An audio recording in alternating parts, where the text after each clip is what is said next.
ഇഷ്ടപ്പെട്ടാ? സൂപ്പറായിണ്ടോ?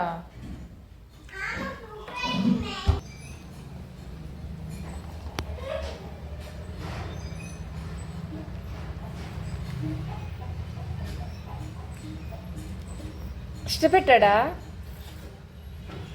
ഇവർ രണ്ടുപേരും unpaid actors ആണ് കേട്ടോ.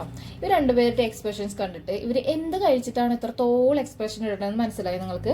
ഇന്ന് നമ്മൾ ഉണ്ടാക്കിയിരിക്കുന്നത് മാമ്പഴ പുളിശ്ശേരിയാണ്. മാമ്പഴ പുളിശ്ശേരി ഇഷ്ടപ്പെടാത്ത ഏതെങ്കിലും മലയാളി ഉണ്ടാവും അല്ലേ? നമ്മുടെ നാട്ടിൽ നിറയെ ഇങ്ങനെ മാമ്പഴക്കാലമായിട്ടുണ്ടെങ്കിൽ പുളിശ്ശേരി ഉണ്ടാക്കാറുണ്ട്. പക്ഷെ ഇവിടെ അതൊന്നും ഉണ്ടാക്കാനുള്ള വഴിയില്ല. അച്ചൂടെ കുറേ ദിവസമായി പറയണു മാമ്പഴ പുളിശ്ശേരി എന്ന്. പക്ഷെ മാമ്പഴം കിട്ടണ്ടേ? സീസൺ ആവുന്നതല്ലേ ഉള്ളൂ. കാശ് കൊടുത്ത് വാങ്ങിയിട്ടാണ് നമ്മൾ മാമ്പഴ പുളിശ്ശേരി ഉണ്ടാക്കുക. പക്ഷെ എപ്പോഴും വിചാരിക്കുന്ന പോലെ നടക്കാറൊന്നുമില്ല. അത് അപ്പോഴത്തേനും തിന്നു തീർക്കുള്ളൂ. അപ്പോൾ നാട്ടിൽ നിന്ന് വരുമ്പോൾ കുറച്ച് പച്ചമാങ്ങ കൊണ്ടുവന്നിട്ടുണ്ടായിരുന്നു. അത് പഴുക്കുകയും ചെയ്തു. അപ്പോൾ അവർ സ്കൂൾ വിട്ട് വരുമ്പോഴത്തേനും അവർ കാണാതെ വേഗം ഉണ്ടാക്കി വെച്ചാൽ ഇത് ഉണ്ടാക്കാൻ കിട്ടും എന്ന് പറഞ്ഞിട്ട് അവർ 2-3 മാമ്പഴം എടുത്തിട്ട് നന്നായിട്ട് തോലൊക്കെ ചെത്തി അതിനെ മുറിച്ചിട്ട് കുറച്ച് മുളക് പൊടി, ഉപ്പ്, മഞ്ഞൾപ്പൊടി, വെള്ളം ഇത്ര ഒഴിച്ച് വേവിക്കാൻ വെച്ചിട്ടുണ്ട്. ഇനി അതിലേക്കുള്ള അരപ്പുണ്ടാക്കാം. ആദ്യം കുറച്ച് തേങ്ങ, കുരുമുളക്, ജീരകം, പിന്നെ പച്ചമുളക് ഇത്ര ഇട്ടിട്ട് ഞാൻ നന്നായി ക്രഷ് ചെയ്തിട്ട് തൈര് ഒഴിച്ചിട്ടാണ് അരയ്ക്കുക. വെള്ളം ഒഴിച്ച് അരയ്ക്കാറില്ല. അതും നല്ല പുളിയുള്ള തൈര് എപ്പോഴെങ്കിലും കിട്ടുള്ളൂ. അത് നാട്ടിൽ നിന്ന് കൊണ്ടുവന്നാണ്. അത് കഴിയാൻ പാടില്ലല്ലോ.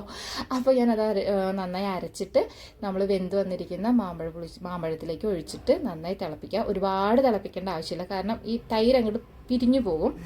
എന്നിട്ട് പിന്നെ നമുക്ക് വേണ്ട എന്താ പറയുക, കടുക് വറുത്തിടുക. കടുക്, വറ്റൽമുളക്, കറിവേപ്പില. ഞാൻ ഒരു പൊട്ട് എന്താ പറയുക അസഫറ്റോട കായപ്പൊടിയും ഉലുവയും ചേർത്തിട്ടുണ്ടായിരുന്നു കേട്ടോ താളിക്കുമ്പോൾ. എന്നിട്ട് അതും കൂടെ ഇതിലേക്ക് ഒഴിച്ചാൽ നല്ല മണം വരും. ഒരു ചട്ടി ചോറ് നമുക്ക് തിന്നാൻ പറ്റും.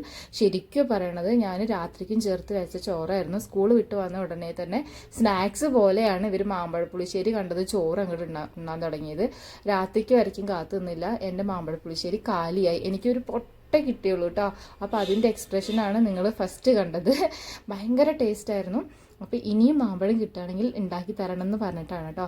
എല്ലാ ആൾക്കാർക്കും അറിയുന്ന കാര്യമായിരിക്കും, എന്നാലും എല്ലാവരും ഉണ്ടാക്കൂ. Thank you for watching. Bye by.